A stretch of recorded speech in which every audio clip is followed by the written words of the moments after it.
taxminan 3 oy yoki 4 oy oldin mana shu dollar narxi 1 million 300 mingdan bo'lgan bittasi. Hozirgi kunda 1 million 200 mingga tushib ketdi.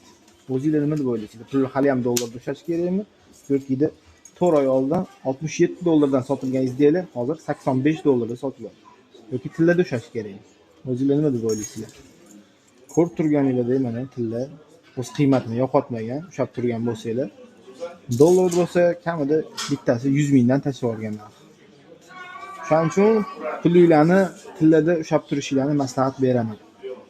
Kimdirlar toza tilla olib qo'yaman deydi, undan ko'ra bunaqa yaxshi holatdagi mulk tilla arzon izdiyalar olib qo'ysanglar, ancha foydaga kirasizlar. Nimaga desanglar, taqsanglar ham bo'ladi, uyga qo'yib qo'ysanglar ham bo'ladi, narxi tushib ketmaydi.